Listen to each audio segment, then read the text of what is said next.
Ireland is in a very fortunate position of having a large body of mythology, by which I mean ancient stories and tales.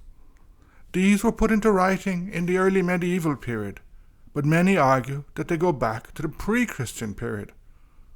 Although these stories were originally created in forms of Irish since the 19th century, and perhaps more especially in the second half of the 20th, some of them have been translated, and their English versions have become quite famous around the world. However, the use or interpretation of this mythology is often problematic, not least because they've been too often decontextualized and divorced from Irish history. In this video, I want to look at a particular mythological tale, Cath Fionntrá, or the Battle of Ventry. Cath Fionntrá is part of the tales about Fionn Mac Cumhaill and the Fianna. While Fionn's men are referred to as the Fionna, it is worth noting that this word originally had a broader meaning. A Fionn was a band of young warriors. Fianna is the plural of this. It thus referred to any body of young warriors or soldiers. However, here I will use the word the way it is now used, i.e. in relation to Fionn Mac Cumhaill's particular Fionn. One of the most important features of the Fianna is that they are deeply rooted in the localities and landscape of Ireland. Many are set in Kerry. The most famous member of the Fianna from the area is Diarmuid O'Divna from Toriach Diarmuid agus Gráine. He most probably was from what is now South Kerry. Outside Glenbeigh is Sea Fin Mountain. In Irish, this is Sea Fionn or Fionn's seat. From the top of it, Fionn Mac Cumhaill watched Diarmuid and Gráine. In their flight from Fionn, Diarmuid and Gráine became associated with many places in South Kerry, including Killorglin, Glenbeigh and Cara Lake. In addition, before the building of the Ring of Kerry Road, the way to cross the mountain was the Ballach, a route that still exists today. Its full name is Ballach Oisín, the Way of Oisín. This is supposed to be the route Oisín followed before meeting Niamh on Ross Bay Beach and leaving with her for Tiernan Og. This localism is very evident in Cath Fionntrá.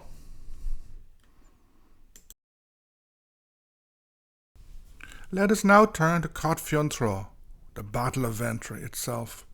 It is an epic tale, basically the story of the war of the King of the World against Ireland. It contains echoes of the Trojan War, as combat is most often between heroes who often share some sort of chivalric behaviour when they're not trying to kill each other. Another echo of Troy is that one of the reasons for the war is that Fionn had gone to France, where both the wife and daughter of Bolcan, King of France, had fallen in love with Fionn and run off with him. The basic story of Cath Fionntrá is that Dáire Donn, King of the World, decided to invade Ireland, since it was the only country in the world free from his rule. The King of France was only too happy to support this, as were the kings of Greece, India, the Saxons, Spain, 3 kings from the Far East, possibly echoing the 3 Magi, and many other unnamed kings. Also present was O'Morach, the daughter of the King of Greece and the greatest female warrior ever. Or, as it says much more eloquently in the modern Irish version, Iníon rí na Gréige, na Bansheach is fá agus is cumisi a tháinig os domhan is riamh. Helping Dáire Donn's force was Glas Mac Cumhaill. He was a Kerryman, a Ruacha Loch Lane, from the shores of Loch Lane, and was known to be extremely fast. However, he had got into trouble with Fionn Mac Cumhaill and had to flee Ireland.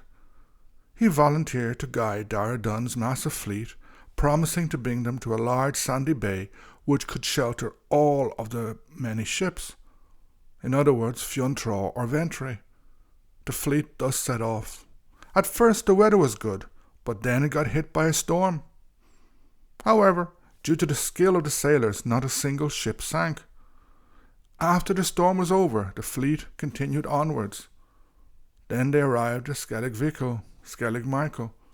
The king of the world was annoyed at first due to the lack of a beach, but Glas Mac Cumhaill calmed him down and described how to reach Ventry. His description is still valid today, as the Blaskets, Ciansleava, Slayhead, and other places are mentioned. It seems as if the story was written by someone with a good knowledge of Corcadivna, highlighting once again the localism of the story.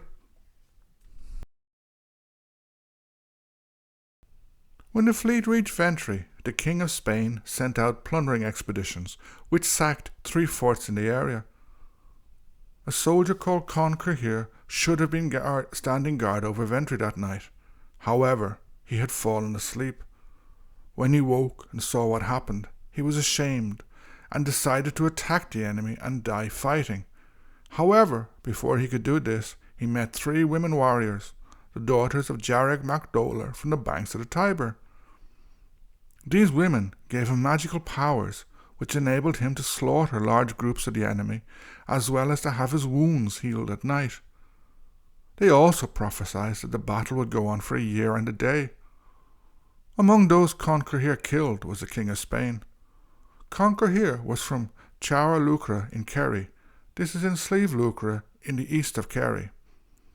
Glas Mac Cumhaill was also from this area. This meant that Glas Mac Cumhaill went back to the Irish side. The King of the World, Dáire Donn, was surprisingly understanding about this. Various nights of single combat between the 2 Irishmen and numerous opponents followed. Eventually, they were joined by one of Fionn Mac Cumhaill men called Taoiseach, who was acting as a kind of scout. However, instead of going back to get help, Taoiseach stayed to participate in the fighting. After his honour was satisfied by fighting and killing many of the invaders, Taoiseach set off to get both Fionn Mac Cumhaill and the Tuatha Dé Danann. In Chara Lucra, he met one of these, Bran Mac Fionn, who happened to be the father of Conn Cumhaill. Another Tuatha Dé Danann warrior was then sent to Tipperary, where he met with the ominously named Bóibh Dearg Mac Cumhaill. Initially, the latter was reluctant to help Fionn, until he was reminded that, quote, there is no king's son or chieftain among the Fionna whose mother, or some other very close relation, is not of the Tuatha Dé Danann, end quote. With that, the latter decided to go to Ventry to fight. Here, they initially fought the wonderfully named dog and cat-headed peoples. They defeated these and then headed back home. This is when Fionn and his men appear, starting off an immense series of fights. In these, Balkan, the King of France, was driven mad from the field by Oscar, son of Oisin. The latter was almost defeated, but was saved by poets reminding him of his past glories. Then, Dólar Dorva, one of Dáire Donn's heroes, became an almost unbeatable adversary, killing hundreds of the Fianna over various nights. Eventually, though, he was beaten by Gull, the 13-year-old son of the King of Ulster. In another ferocious combat, Dólar and Gull killed each other. The fighting continued for months. Thousands were killed on both sides, but Dáire Donn's forces were much more numerous, and the tide seemed to be turning in their favour. Ultimately, Fionn and Dáire fought in a single combat. Fionn killed the king, but was badly wounded. Then he had to fight O'Amorach. Again, it was a tough battle, but Fionn won. This led to the retreat of the invaders, lots of keening, various drowning, and then the story ends. Videra la Cath Fionntrá, and so ended the Battle of Ventry. Let us now talk a little about this wonderful and bloody story.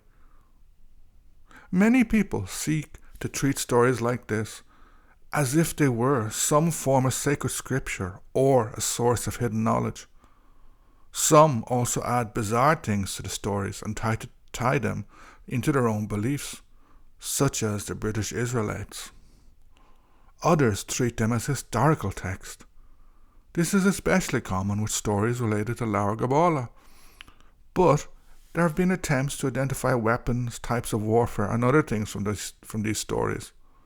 J.P. Mallory discusses the difficulties of this in his book In Search of the Irish Dreamtime. It is something that is extremely difficult to do. Something which this analytical approach to mythology forgets is that these are simply stories. They are forms of entertainment, beautiful and complex forms, but which were written to entertain people, thrill them, make them happy, sad, nervous, excited, and feel so many other emotions. This is perhaps the most important and most overlooked aspect of mythology. Myths are ultimately, or perhaps foremost, stories created for people to hear. The fact that we know of them now, well over 1,000 years since they were first told, means that these stories have been constantly told and retold, given new life and changed. They've resonated with people over the centuries. At the same time, it is important to understand these stories in their original context, especially now that they have been removed from their original literary context. The Gaelic world was destroyed in the century or so that followed the Battle of Kinsale and the Flight of the Earls. The Irish language still exists, and is perhaps now growing stronger, at least I hope it is. However, it is far different than it was 400 years ago. More especially, the destruction of the Gaelic world means that we have lost many of the references and context that the Gaelic Irish would have used to interpret and listen to these stories in 1600, in 1200, or even before. The existing corpus of Gaelic mythology is huge. It is rich and complex. It is also something that is hard to interpret. Indeed, it cannot be fully understood without taking into account the context in which these stories were created and the language in which they were written. These stories were produced over many centuries. They were invented and then written down in various forms of the Irish language. An important question arises here. Can Gaelic mythology be properly understood in English, and after the destruction of the political and social structures of Gaelic Ireland and most of its cultural systems? Since the 19th century, Gaelic myths, often described wrongly as Celtic legends or fairy tales, have been published in English hundreds, if not thousands of times. In the late 19th century, Anglo-Irish writers such as Lady Gregory and Yeats published their own highly influential versions of these. Nor were these the only versions by Anglo-Irish writers, not all of whom had a good understanding of Irish or Irish history. This is something that has increased in the late 20th century and the 21st. Gaelic myths and legends have become Celtic and are now published overwhelmingly in English. They are thus somewhat brutally cut off from the original history, language and context. For example, I've seen discussions about Aogán in various forums discussing Celtic gods or neo-paganism. Aogán is now treated by many as a Celtic goddess or spirit, believed to be part of Celtic pre-Christian religions, i.e. pagan. However, as the great scholar of this area, Ronald Hudson, has shown, in Ireland she is a very late arrival. In other words, she's not pagan, but emerged in a Christian context. While this may seem unimportant, to the contrary, it is important, especially for anyone who claims to respect sources and the culture which produced them.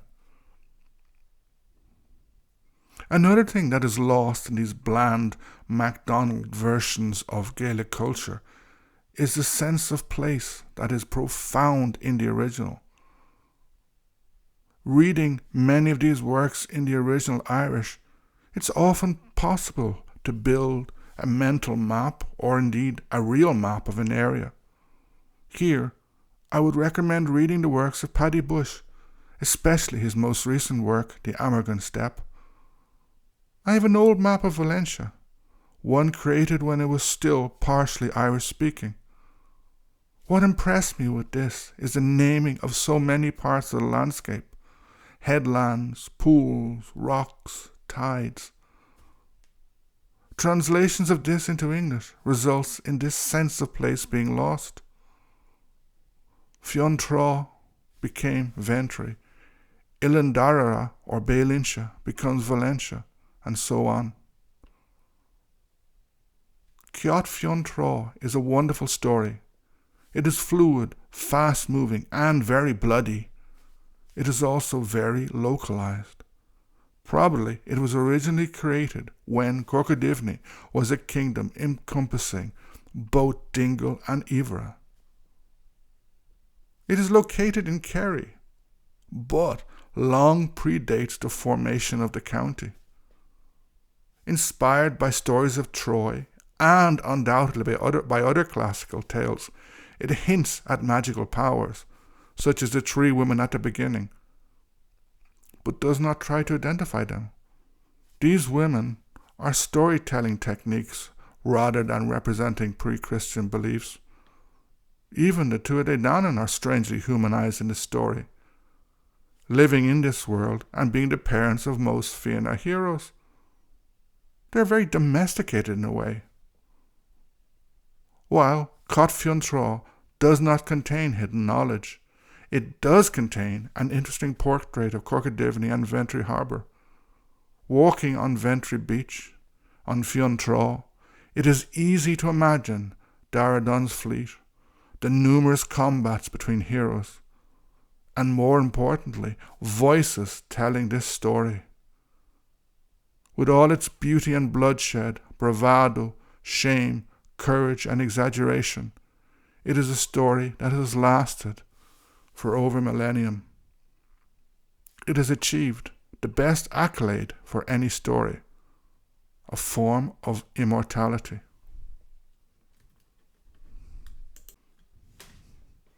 For those interested in reading more about the Battle of Ventry, I highly recommend the following book. It's called Cath Fionntrá, The Battle of Ventry, by Aogán Muircheartaigh, and with illustrations from Donal O'Brick, published in 2022 by Coiste Regatta Fionntrá.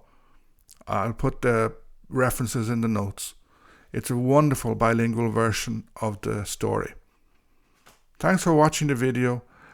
Please subscribe if you can, and I'd be really grateful if anyone can make any donations to the channel at the Buy Me a Coffee account. The link is given below. Thank you very much.